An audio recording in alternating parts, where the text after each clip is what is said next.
Rekord qilib qo'yaman. Boshqalarga foydali bo'ladi, xudo xohlasa. Xo'sh, boshladik. Bismillah. Shu Kimi o'tgan hafta chiqdi, Kimi 3.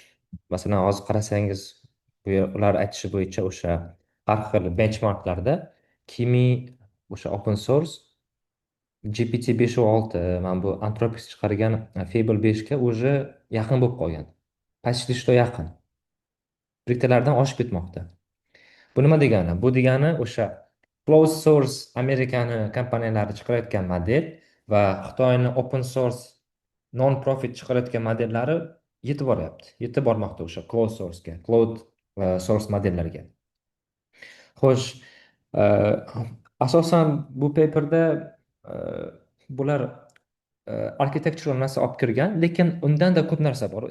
Ichkariga kirsak, masalan, paperda aytmoqdaki, bular KDA bu degani Kimi Delta Attention, Attention Residual, Stable Latent Mixture of Expert, keyin Refined Data, Training Recipe.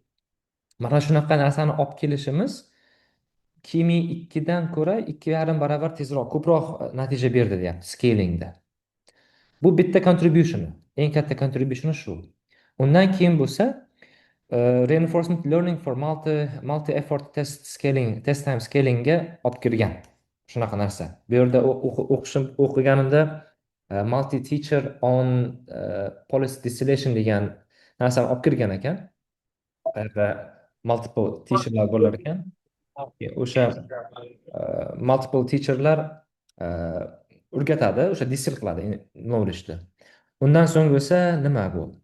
Infrastructure for multi-trillion parameters, million token intelligence.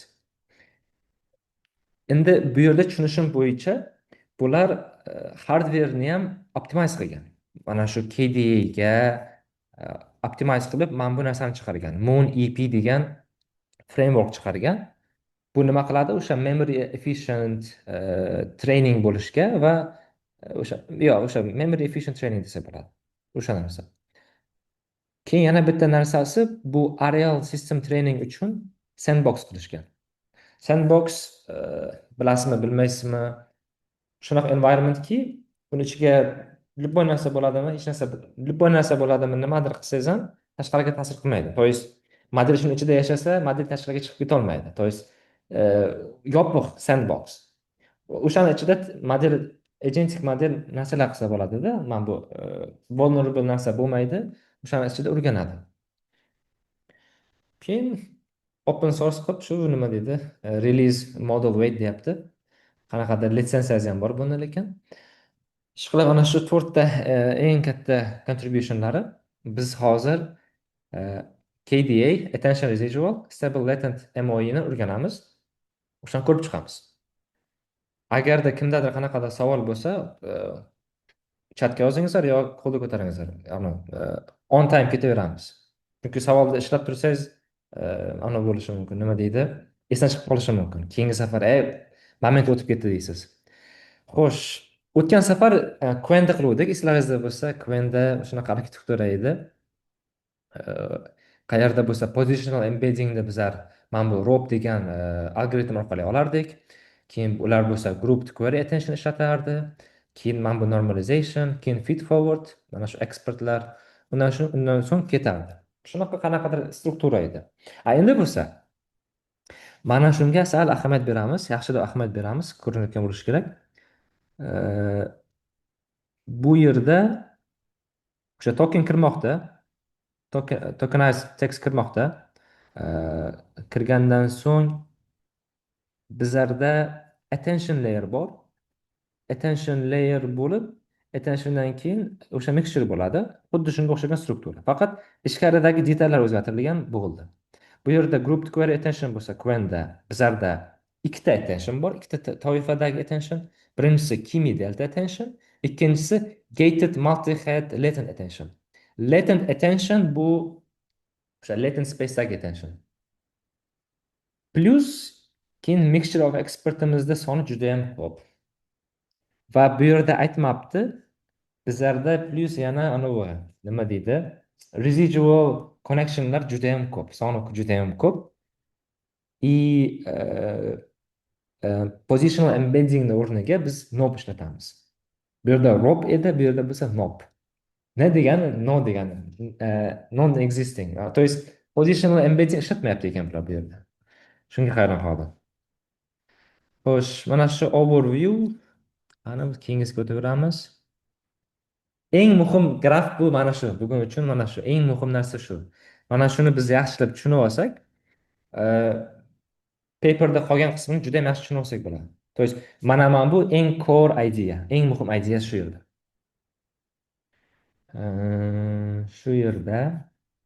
Xo'sh, bunaqa qilaylik. Kim linear attention haqida biladi, bilmaydi? Eshitgan, eshitmagan?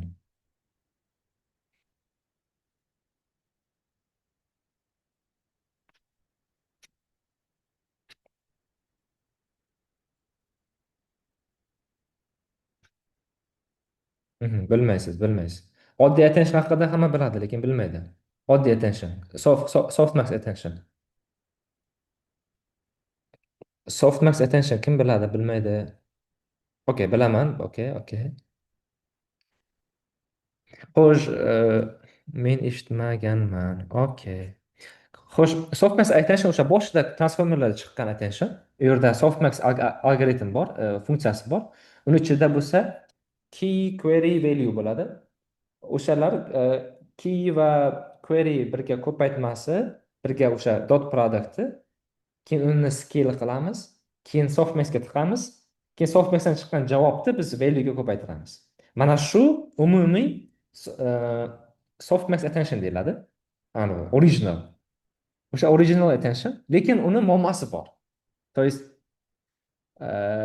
uni muammosi shundaki, hozir qara. Mana bu softmax. Mana shu softmax attention. Judayam matematik bo'lib ketishi mumkin, qiynalib ham bo'lishingiz mumkin. Shunchaki bu mana shu просто softmax algoritm. Mana bu key bu key degani, query bu query. Key query bu shunchaki vektor. Uzun vektor. Har biri nimadirni reprezent qiladi. O'zini reprezent qiladigan narsasi bor. Xo'sh, oddiy attentionda mana shu oddiy attention edi. Exponential bor, exponential bor va mana bu yerda attention chiqib keladi. Mana shu attentionni olib keyin nima deydi, value ga bersak, keyin mana shu oxir oqibat shu softmax attentiondan chiqadigan javob shu. Lekin buni muammosi bor. Buni muammosi shundaki, bir KV cache kerak. KV cache'imiz bo'lishi kerak. Next token prediction qilishga. Chunki masalan bu yerda 1 million context window degani o'sha 1 millionta narsani bir anavda sig'diradi degani. 1 millionta tokenni bir vaqtda sig'diradi degani.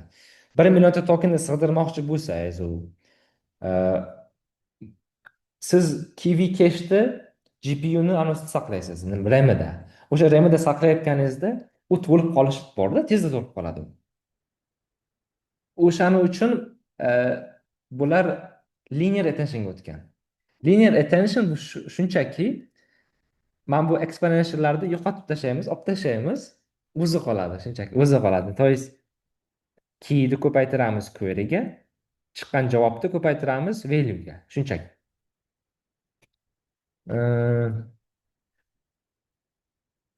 Mana shu blokka o'tamiz.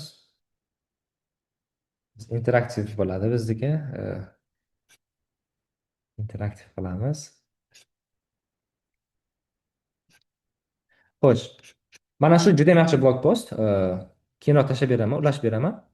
Bu yerda mavzu nimada desangiz, kimiyadagi ishlaydigan o'sha softverlar, o'sha olimlar o'zi kelib qolmaganda bunga. Bular mana shunchani boshqa odamlar kashf etgan. Bular o'shani ustiga jichchagina o'zgartirish qilishgan. Xo'sh, hozir softmax haqida gaplashdik. Mana shu softmax algoritm bu kvadratik deymiz. Chunki buni complexity kvadratik. Biz buni simplify qilamiz, osonlashtirib linearga o'tkazamiz va linearga o'xshatish uchun shunchaki remove softmax olib tashlaymiz. Mana shu linear attention bo'ladi.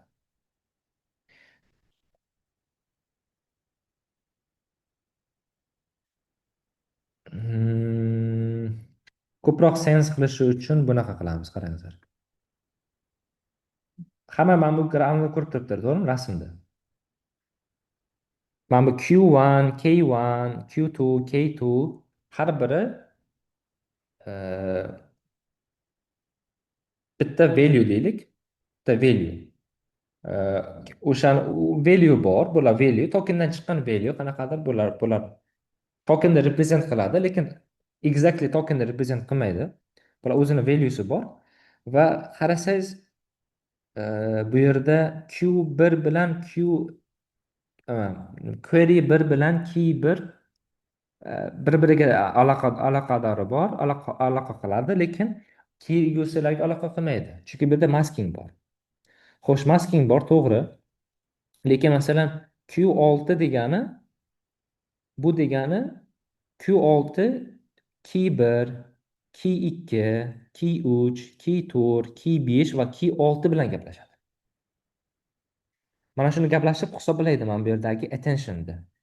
Men mana shu query yoki men mana shu key yoki men mana shu query qaysi keyga yaqinrog'iman, qaysi key menga ko'proq manfaat beradi, foyda beradi, qaysi bilan men kelishaman, do'stim deb hisob-kitob bo'ladi bu yerda. Hisob-kitob qilinib softmax berardik, lekin hozir softmax olib tashlaganmiz. Olib tashlaganimiz uchun nima bo'ladi? Q6 Q1 bilan gaplashadi, Q6 Q2 bilan gaplashadi. Uni hammasini qo'shamiz.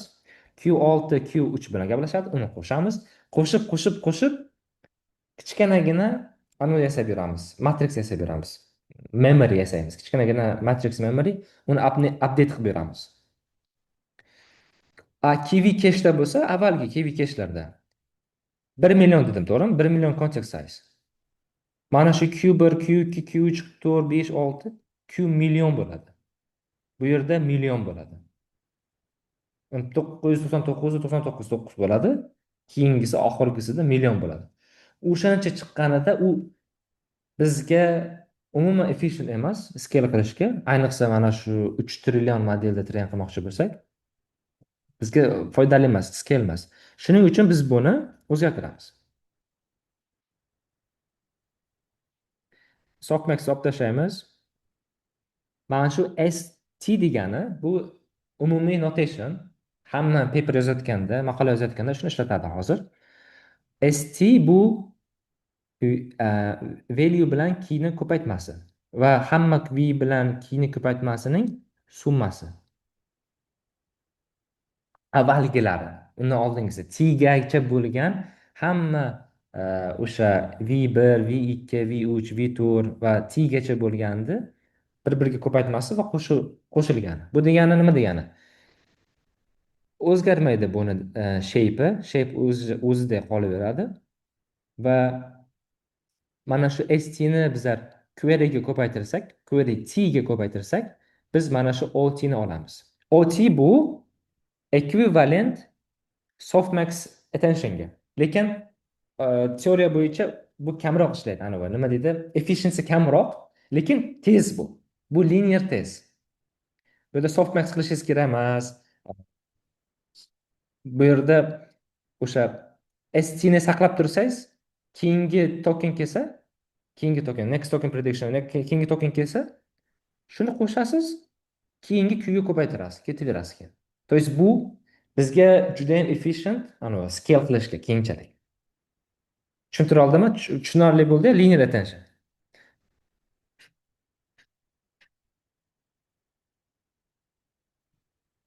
Mana bizlarda bu yerda qarang, bu yerda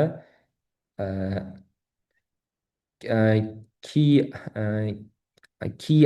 I ni qt ga ko'paytiramiz, keyin buni exponential olamiz, keyin mana bu s bor. Bu normalization qilishga. Keyin qolgan mana bu t gacha bo'lgan j'larni o'sha paytda aniq qilib chiqamiz. Nima deydi?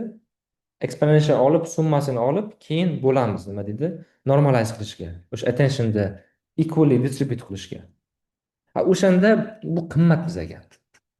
Ko'p vaqt oladi. Xo'sh, mana shu linear attention edi. Softmax attention bo'ldi, linear attention bo'ldi. Keyin bundan keyin aytdikki, linear attention zo'r, lekin uni muammosi bor. Muammo shundaki, u ana shu formuladan qarasangiz, ST ga bog'liq va VT KT ga bog'liq. Ko'pincha train qilgandan so'ng odamlar aytyaptiki, yo bu bo'lmayapti. Bu yerda ST-1da ST-1ga juda ham ko'p taalluqli bo'lib qolyapti yoki bo'lmasa ST VT ga taalluqli bo'lib qolyapti. Ikkalasidan bittasiga taalluqli edi. Adashmasam ST ST-1ga ko'proq taalluqli bo'lib, men buni ignor qilayotganday bo'ldi-da. Train bo'layotganda, o'sha train qilishayotganda shunaqa muammoga duch kelishdi.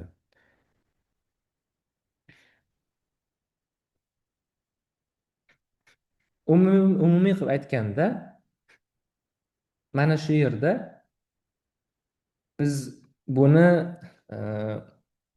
distributionini, to есть berayotgan o'sha foydasini ikkita mana bu notation o'sha berayotgan foydani biz equal qilishimiz kerak bo'ldi. Hozir equal bo'lmagani uchun biz modelimiz yaxshi o'rganmayapti linear attention bilan bo'ldidagi. Okey, buni equal qilamiz. Qanaqa qilib equal qilamiz? Weighting beramiz.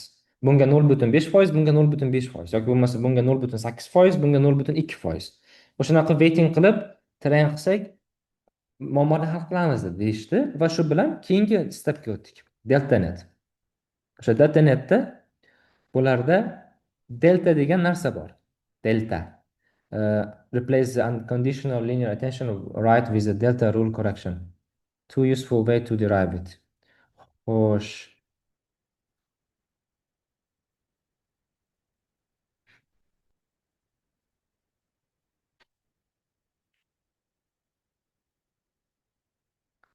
Yo'q, bizga bu emas, bu muhim emas. Buni qarang. Mana shu bizga muhim narsa shu. Bu yerda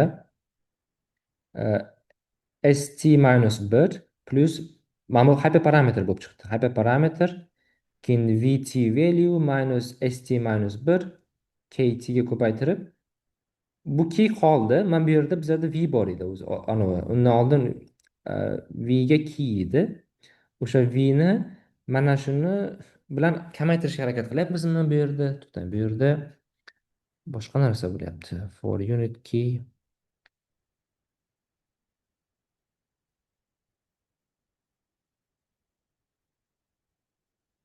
Okay.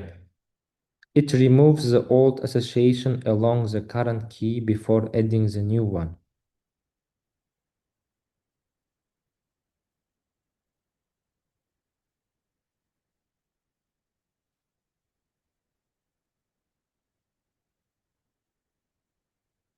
Mhm.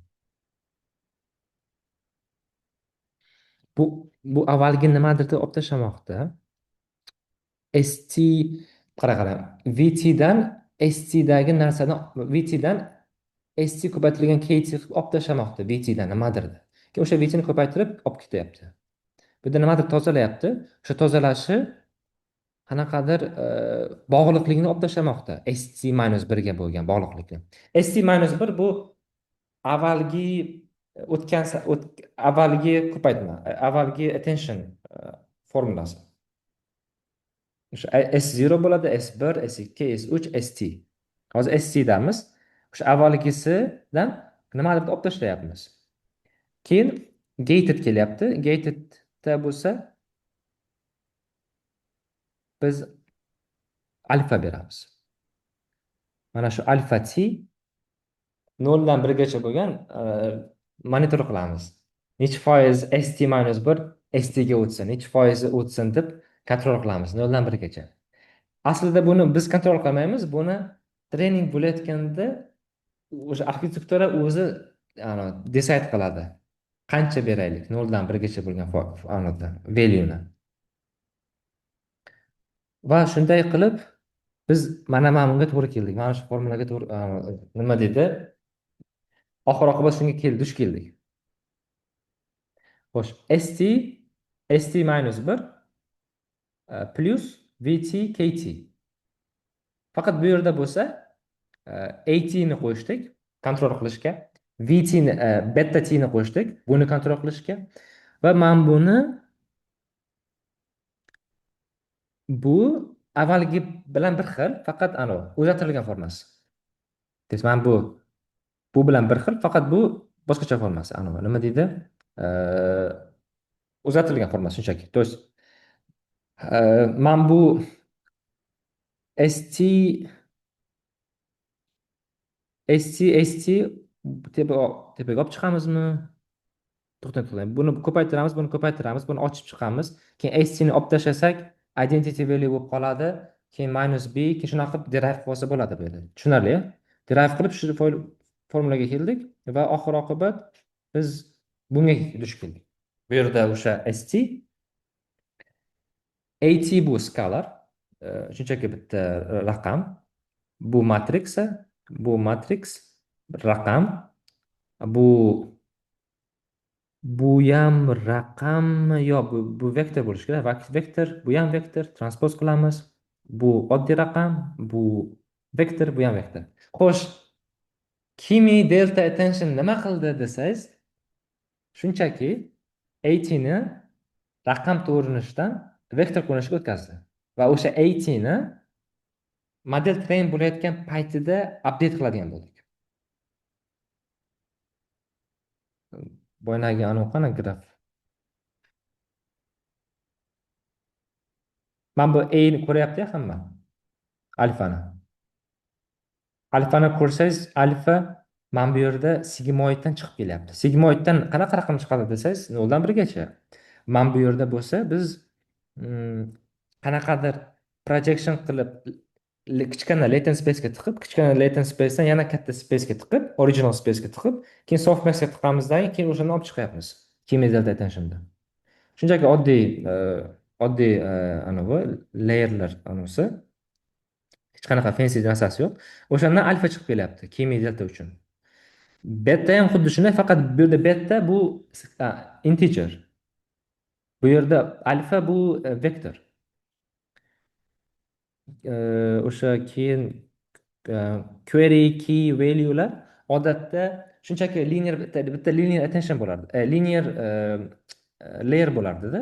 То есть bu yerdan kelayotgan token linearga o'tadi. Lineardan o'tib project bo'ladi qaysidir high dimensionga. O'sha project bo'lib kelardi, lekin bu yerga lineardan so'ng ikkita convolution qo'shgan. Convolution qo'shib, keyin mana bu yerda activation function qo'shib qo'ygan. Xo'sh, bu yerda qanaqa convolution qiladi desangiz, 1D deep wise convolution qo'yishgan ekan. Bu nimaga desangiz, bular buni nima dedi? Trainingga yaxshi dedi, albatta, lekin asosiy faktori hozir men esimdan chiqdi. Bounding qilmoqchi bo'lishdi-da, adashmasam, bular bound qilmoqchi bo'ldi, anavi. O'sha linear ko'paytma bo'lsin, faqat uni biz bound qilib turaylik degan fikrda yurishganmidi, shunaqa edi. Xo'sh, xo'sh, xo'sh. Okey, men bu yerda topolmadim. Paperimda vaqt ketkazmaylik. Xo'sh, mana short convolution qo'yishgan. Short convolution o'sha convolution bilan bir xil. Mana bu yerdagi convolution bilan bir xil. Keyin attention layer, so'ng keyin mana bu Kimi delta attentionga o'tdik. Kimi delta attention nima desangiz, Kimi delta attention boyagi o'sha mana shu anavi formula. Eng muhim narsa mana shu, menimcha, men fikrim bo'yicha eng zo'r olib chiqqan narsasi, eng zo'r olib chiqqan narsasi bu o'sha Kimi delta attention. Bu yerda o'sha 1 million context size bilan train qilmoqchi bo'lsa, o'sha anavi kirgizmoqchi bo'lsa-yu, Kiwi cache o'rniga bular mana shu ST degan matriksani o'sha 3D tensorda saqlab turadi. Keyingi token kelsa, o'shani update qiladi degan st-1 bo'lib, keyin bu yerda o'sha alfani beradi, keyin key-ga qaraydi degan o'sha keyni o'sha value'ni berib, keyingi state topib olamiz. Keyingi state memory topamiz. Keyingi state memory topilgandan so'ng biz uni o'sha queryga ko'paytiramiz. O'sha paytdagi queryga. Keyin mana shundan chiqqan javob bu attention javobi. Attention weight deydimi, nima deydi, shunaqa. Mana shu OT bilan bir xil narsa. OT bilan. Lekin bu linear scale. Bu quadratic scale. Xo'sh, mana bu tushunarli deb o'ylayman hammaga. Keyin bu yerda o'sha key immediate attentiondan so'ng bu yerda normalization. Qanaqa normalization desangiz, r root mean square norm ichida learning parametri ham bor. Bu yerda learning parametri ham bo'ladi. Keyin bu yerdan anu kelmoqda. Residual connection kelib, bu yerda element wise ko'paytiramiz. Keyin linear bo'lib, keyingi layerga o'tamiz. Xo'sh, mana bu layer 3 marta bo'ladi. KDA ni 3 marta qilamiz deyapti. Undan so'ng MOE, Stable Latent MOE ga o'tamiz. Stable Latent MOE bu o'sha mixture of expert deymiz. Qaysiki u yerda bir nechta expertlar bor, bir nechta o'sha kichkina neural networkchilar bor. Ular ichida qanaqadir domain knowledge saqlaydi. Shunga expert deganmiz. Xo'sh, bu yerda qanaqa ishlaydi desangiz, bu yerda tokenlar keladi. O'sha tokenlar kelganda shared bor, shared expert bor, ikkita shared expert bor. Bularga hamisha ketadi. O'sha tokenlar o'sha tensor, input tensor 1 ga 2 ga primo o'tib ketadi. Hisob kitob bo'lib kutib turadi bu yerda. O'ng tarafga ketganda biz linear berib latent space ga tiqamiz. Kichkina latent space ga tiqamiz. Buni dimensionidan ko'ra kichkina latent space ga tiqib, mana bu routerdan so'raymiz. Ey router, allocate qil 16 tasini. Bu yerda n deb qo'yibdi. N raqami 896 ta. 896 ta expert bor va o'shandan atigi 16 tasini mana bu router activate qiladi. Bir necha 16 tasini qanaqadir o'zini strukturasi asosida. Keyin o'sha 16 tasiga har biriga bizlar mana bu lineardan chiqqan tensorda input x ni beramiz. Keyin chiqqandan keyin uni hammasini qo'shib normga beramiz. Bu yerdagi norm bu yer ham root mean square norm bo'lishi kerak va undan keyin linear berib avvalgi o'sha original mana bu yerdagi dimensioniga chiqaramiz, shape'ga chiqaramiz. Undan chiqarib keyin mana bu yerda qo'shamizmi yoki bo'lmasa bu yerda weighted summi o'shanaqa weighted sum qilibmi, keyin bundan keyin chiqarib olamiz. Mana shu latent MOE. Nimaga latent desangiz, mana bu yerda bo'layotgan o'sha ekspertlarni tanlash vaqti va o'sha ekspertlarni allocate qilishi latent space bo'lmoqda. Albatta bu yerda shared expert bor 2 dona, lekin qolgani o'sha latentda bo'lgani uchun latent MOE. Nimaga stable? Aytishi bo'yicha o'sha paperda bular train qilayotganda har bir ekspert ishlasin, router train bo'layotganda aniq qilmasin, nima deydi? Hamisha biladigan ekspertga emas, 10% yo 90% biladigan ekspertga berib, har bir ekspertda o'sha anavi yursin deb demoqchi. Nima deydi? O'sha borib kelayotgan o'sha gradientlar yurib, update bo'lsin har bir ekspert. Bitta ekspert kuchli, bitta ekspert kam bo'lib qolmasin deb o'sha mexanizm qilishgan. I plus stable demoqchi, anavi GPU ga stable. GPU ga train bo'layotganda GPU qiynalmasin, GPU underperform qilmasin. O'sha efficiently perform qilsin deb o'sha stable deyshadi. O'sha stable bo'lgandan so'ng gated multi-head latent attention. Bu boshqacha attention mexanizmi. Mana bu qarasangiz gated MLE ni oxirida beryapti. KDA ni boshida beryapti, buni oxirida beryapti. Bundan 3 ta, bundan bitta. Bu bilan nima demoqchi desangiz, bu gated MLE ni o'rni katta va uni oxiriga tiqdik dedi paperda. Va bu gated MLE boshqa neural networklardan, boshqa anavlarda ham nima deydi, DeepSeekda ham aniqlangan, qo'llangan ekan boshida. Uni anusini men qo'shganmanmi, qo'shmaganmanmi? To'xtang, uni mana bu yerdan ko'ramiz. Xo'sh, gated MLE. Gated MLE da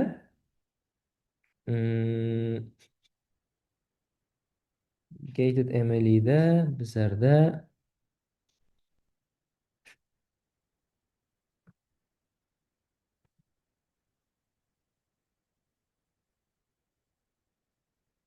xo'sh, XT mana bu yerdan OT chiqib keldi. Mana bu trainable value bo'lyapti, sigmoid beryapti. Mana bu ham trainable xt ni olib beryapti. Xo'sh, buni qarang. O'sha kelayotgan xt ni latent space ga tiqadi. st degan latent space ga tiqadi. Keyin o'sha st latent space da bular key cache saqlaydimi? Tushunmadim. To'xtang. Reduce key cache footprint while retaining global token to token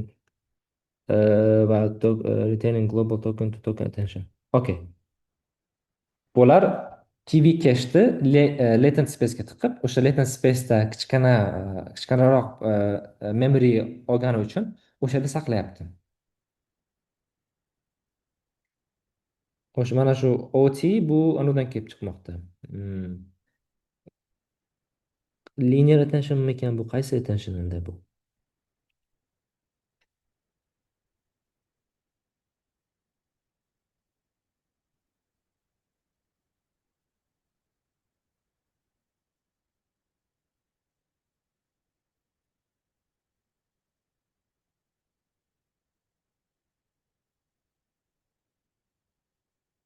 Okay, menimcha bu ham bu qanaqadir linear attention ishlatgan bo'lishi kerak. Ha, Kimi linear ishlatgan bo'lsa kerak. Hybrid design of Kimi linear. O'shani ishlatgan. Va bu yerda o'sha kiwi cache bor bu yerda, lekin bu kiwi cache latent space'da.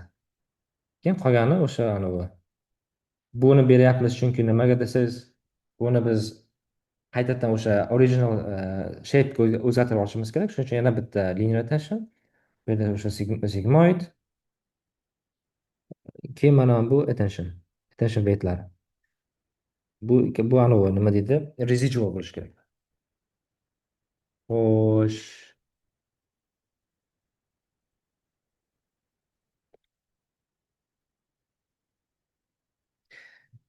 Gated MLE shunday, keyin undan keyin chiqqandan so'ng stable MLE keladi yana bitta. Bu mana shu xuddi shuni yana bitta kopiyasi. Umumiy qilib mana shu umumiy bitta blok. Va bu bloklar soni 96 ta. 96 ta bo'lishi kerak. Ahamiyat bersangiz bu yerda mana bu yerda residual connectionlar borda. Bilsangiz boshida o'sha resetga kelganida tegilmagan input shunchaki keyingi layerga o'tib ketardi. Nimaga? Deep bo'lsin. O'sha deep bo'layotganda o'sha catastrophic forgetting deymizmi yoki o'sha deep bo'lganda yo'qolib qolmasin, input borsin, keyin back propagation bo'layotganda value'lar kattaroq bo'lib borsin, nima deydi, qiynalib qolmasin. O'sha propagation to'liqroq bo'lsin deb o'sha anada olib kirishgan edi, residualda. Bu yerda har bir keyingi blokka undan oldingi har bir blok anavi beradi. Nima deydi? To'g'ridan to'g'ri javob beradi. To'g'ridan to'g'ri o'sha chiqqan javobini beradi. O'sha javob olganini mana bu yerda alfa parametr bor, keyin bu yerda weight bor. O'sha weight alfa ko'paytiriladidagi projection qandaydir, projectionga o'xshab bo'lib, bu kirib boradi o'sha KDA ga. Va xuddi shu narsa latent space'ga, stable latent space'ga. Va xuddi o'sha narsa gated MLE'ga. Mana shu alfa kelayotgan o'sha oddiy inputni va kelayotgan o'sha anodi residual connectionlarni stabilize qilib olib kirmoqda anoga, gated MLE'ga yoki qolgan anoga, qolgan layer, qolgan blokni komponentlariga. Xo'sh, mana shu umumiy view. Keyin javob chiqadi, keyin shu bilan ketadi 96 ta blok chiqqandan so'ng. Keyin next token prediction. Keyin takrorlanadi. Bu yerda qiziqarli narsa bular positional embeddingga NOP degan narsani ishlatgan. NOPE. То есть aytilmaykan, explicitly hech qanaqadir kichkina value qo'shilmas ekan. Shunchaki qo'shilmasa, shunchaki run qilishar ekan. Shunga men sal shubham bo'lib qoldi, tushunmaganday bo'ldim. E, Undan so'ng bo'lsa, mana bu yerda yana bitta narsa bor, muhim narsa. Bular aytdiki, biz avval o'ylardikki, o'sha VITni pretrainерni olib, o'shani embeddingini olib, fine tune qilib, o'sha nima deydi, sinkronize qilib train qilardik, o'shani nima apply qilardik. Lekin e, ular bildiki, unaqa qilishdan ko'ra from scratch train qilsa, anavi ekan, nima deydi, e, bundan chiqayotgan o'sha gradientlar, bundan chiqayotgan valuelar, noiselar bir xil bo'lar ekan effekti oxirida. O'sha back propagation qilayotganda, o'sha qilayotganda noiselar yoki bo'lmasa o'sha gradientlar valuesi, o'sha proporsiyasi teng bo'lmas ekanda pretrendda ishlatsa. Pretrendniki yuqori ekan, nima deydi, umumiy katta networkniki kam ekan. Lekin from scratch train qilinsa, ikkalasini o'sha gradientlar valuesi bir xil bo'ladi. Bir xil asosda ketar ekan. Shunday qilib bular aytdiki, yo bizlar scratchdan train qildik. O'sha scratchdan train qilib o'shani olib kirdik dedi. Bu yerda juda ham chiroyli graf bor. Mana bu yerda aytyapti, mana o'sha trening bo'layotganda Cook Cook anoda bu pretrained model ishlatganda, pretrained VIT ishlatganda. Qizil ey, qizil bo'lsa bu anavi ekan. From scratch train qilganda o'sha noise kam ekan. То есть bu stabil train qilishga yordam berar ekan. Keyin ham quantile balancing degan narsani olib kirdi. O'sha balancing, o'sha mana bu yerda ekspertlar balans qilish uchun olib kirgan narsa ekan. Buni cover qilmadim. Xo'sh, cover qilinmadi. Menimcha bu tushunarli. Buni o'tdik. Buni tushunib oldik. Buni ham tushunib oldik. Bu yerda o'sha delta attention edi. Mana bu yerda AT bu vector based. Bu yerda bular bo'lsa, bu AT bu anavi integer. Xo'sh, mana bu anavi nomi blockbuster mana bunaqa mem bor ekan. Qaysiki o'sha avval ikkalasi urushib yotardi, hozir o'sha kimyo bo'lsa ikkalasini qo'shganday qilganiga shunaqa mem qilishgan ekan. Qoyil. Xo'sh, mana shu latent space, latent MOE buni olib kirmoqchi bo'lgan ekanman, tushirmoqchi bo'lgan ekan отдельно bu yerda. Xo'sh, men buni GPTdan so'radimmi, Clouddan so'radimmi? Короче, qarasangiz eng ko'p o'sha parametr olayotgani bu mana shu ekspertlarda. Shunchaki o'sha ekspertda ko'proq ma'lumot bor, o'sha ekspertda juda ham ko'p parametr bor. O'sha parametrda o'sha ekspertlarda turibdimi, nima deydi, weightlar. Va aytib o'tish kerak.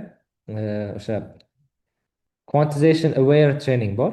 Qayerdaki o'sha ekspertlarni weightlarini o'sha float 8 yoki float 4 o'sha kamroq precisionli anavlarda data type'da train qiladi. Lekin mana bu yerda nima deydi, activation function, mana bu softmax, qanaqadir softmax bo'lsa o'rtada yoki bo'lmasa normalization bo'lsa, u yerda o'sha float 8 yoki undan kattaroq precision olib train qilishgan. Shunaqa mixed train qilib, aslida buni og'irligi 5 terabayt bo'lishi kerak ekan. O'sha weighted o'sha quantization aware training qilib quantize qilganida, o'sha quantize qilganida 1,4 terabaytga tushgan ekanda. Shunaqa gaplar.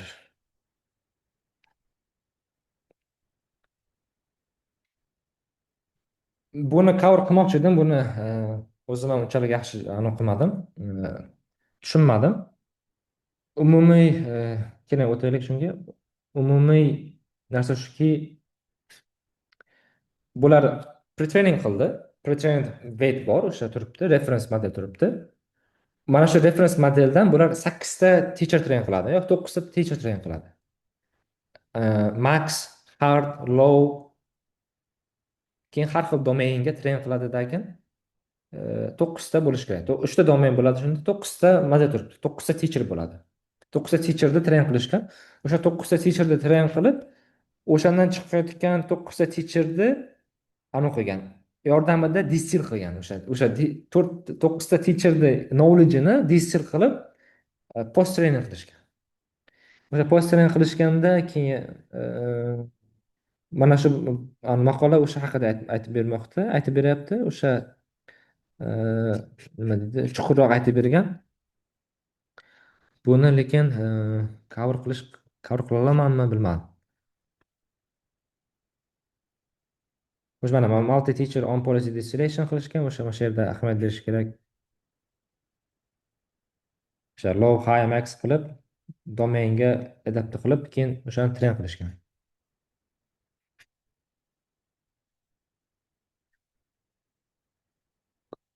Qarasam lekin juda ham ko'p o'sha post trainingda juda ham ko'p mayda chuyda narsalari ham bor. Bu yerda qarasangiz, masalan, post trainingda o'sha bularda qanaqadir datasi bor ekan. Bular qo'shimcha dataga yana bular annotator qo'shgan. Nima deydi?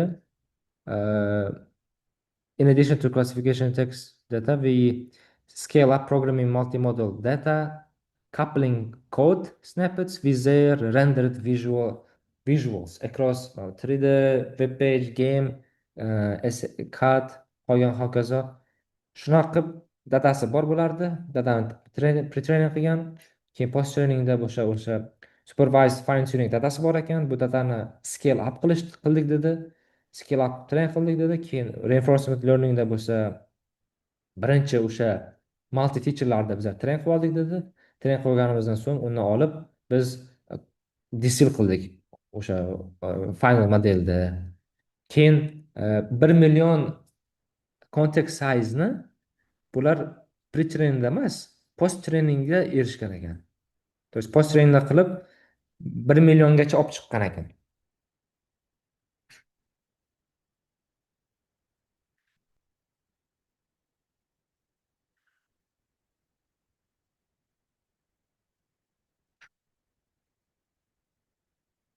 Keyin mana sandbox haqida gaplashgan edik boshida. O'sha masalan sizda agentic AI bor, siz tekshirmoqchisiz agentic AI'da. Sen ishlar qila olasanmi? Masalan, o'sha daily life ishlar yoki bo'lmasa kod yozish, web search qilish, nimadir proof qilish, qanaqadir matematika narsani proof qilish yoki bo'lmasa shunchaki kalendarga o'tib nimadir yozish, notebookda yashash, o'sha nima deydi? Qanchalik trustable yashashni tekshirish uchun o'sha sandbox kerak. Bular shu sandbox qilgan ekan va bu open source ekan. Qarashga ulgurmadim. Open source ekan.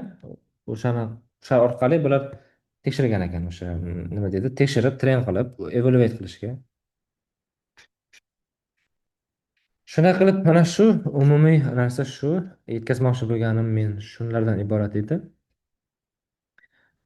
Kimda qanaqadir savol bo'lsa, bemalol aytingizlar, so'rangizlar.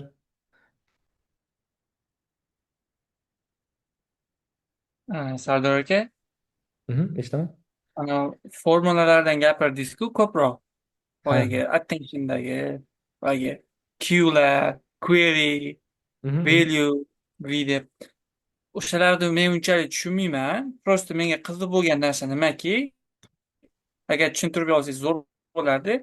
Mana kayitga bor edi, u qaysi shaklda yaratilgandi. Masalan, qaysi attention ishlatilgan, oldin liner ishlatilgandir balki. Ha?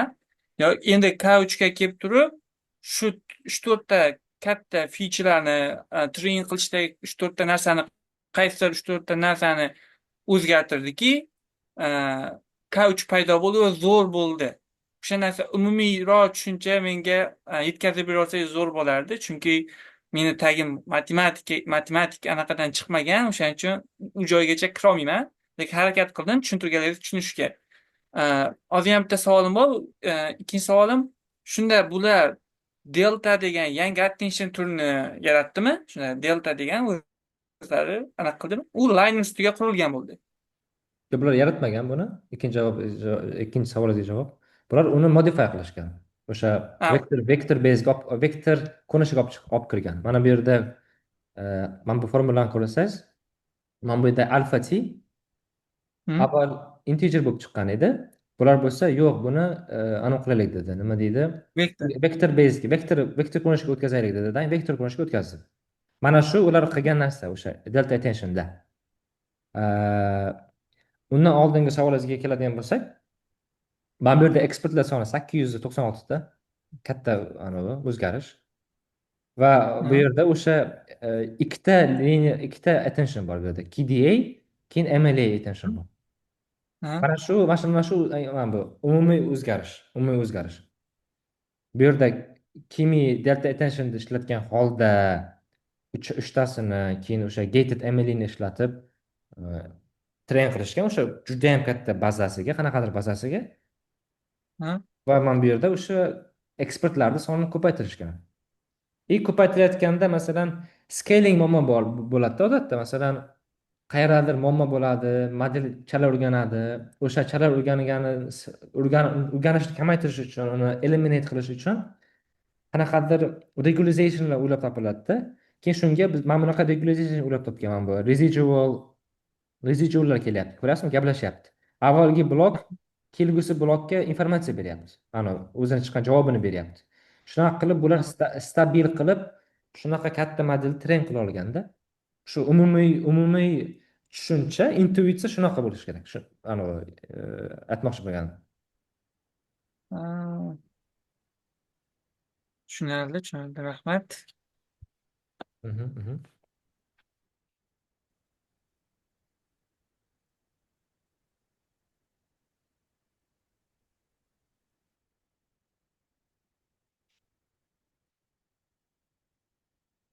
Keyin masalan bu yerda katta o'yin bo'lyapti desam ham bo'ladi. Mana bu reinforcement learningni ishlatib o'sha post trainingda ko'p narsa bor ekanda bu yerda. Endi Windows kattada bu yerda. Qaysiki o'sha post training vaqtida e, siz modelni ko'proq o'sha reasoningga train qilishingiz yoki bo'lmasa qanaqadir uni e, bitta qanaqadir spesifik taskga fine tune qilib anaqa qilishingiz e, osonroq va nima deydi, data free bo'lib qolyaptida, yoki bo'lmasa data free desak ham bo'ladi. O'sha e, boshqatdan train qilishingiz kerak emas. O'sha pre-trained modelingiz bo'lsa, qanaqadir yangi on policy, off policy narsani o'ylab topib, o'sha reinforcement ishlatsa, scale bo'lyapti. O'sha nima deydi? O'sha qanaqadir yangi agentic nature'ga yoki bo'lmasa qanaqadir o'sha yangi reasoningga olib kirmoqda-da. Ana shu reinforcement learningdagi narsa o'rganish ko'p. Bu yerda juda ham ko'p narsa ketmoqda hozir. Shu yetib olish kerak shu. Hozircha shu.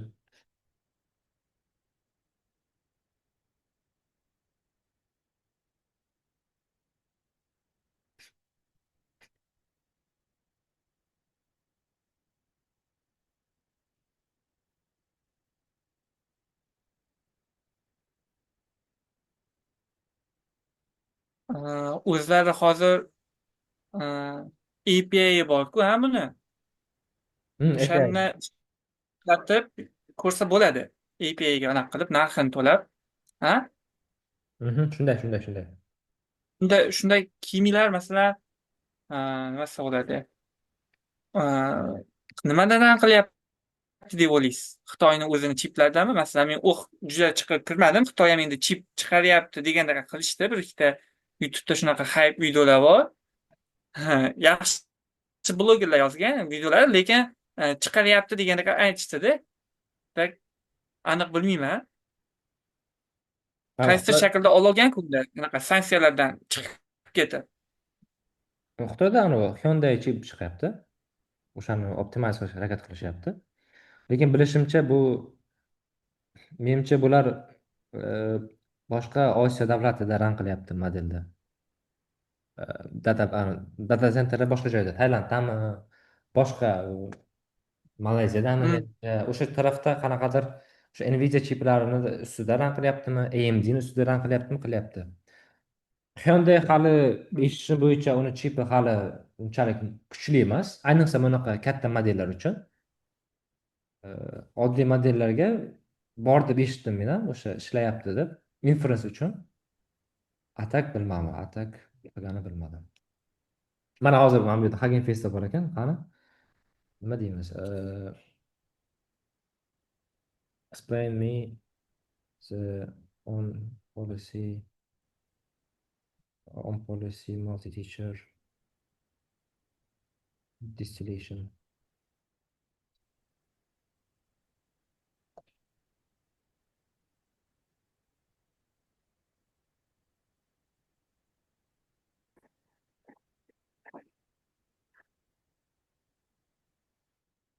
hozir bu yerda Together AIda ran bo'lyapti adashmasam. Together AI o'sha ran qiladigan kompaniya o'sha modelni xos qilib turibdi adashmasam hozir. Ha, ha, ha. Eshitgandim Together.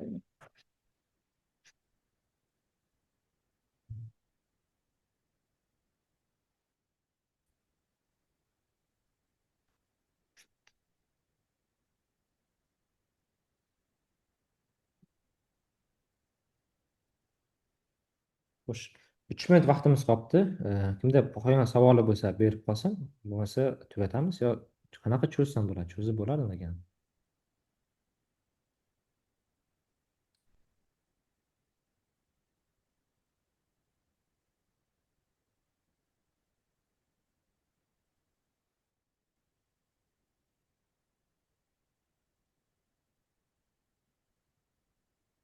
Okey, bu necha qancha ko'p o'ylayapti bu? Nima shuncha o'ylaydi? Men yasagan chatbotga o'xsharkanda ko'p o'ylarkan. Sekund 80 Tugab qolmasin hozir, ama chat tugab qol. skrinshot tashlab qo'yarsiz. Share qilib. Yom bo'ladi. Lekin Gemini'lar ham tashlab olyapti-yu, mana bunaqa trafik oshib ketyapti deb. Google. Da, unaqa narsa bor. Narsasi bor. Yanda u anavda nima deydi? Free-ku, adashmasam, yo paidmi? Anavi bepul Free, bo'lgan, free. bepul bo'lganiga care qilmaydida. Ketaversin. All right, chiqdi. Evo, 3 ingredients.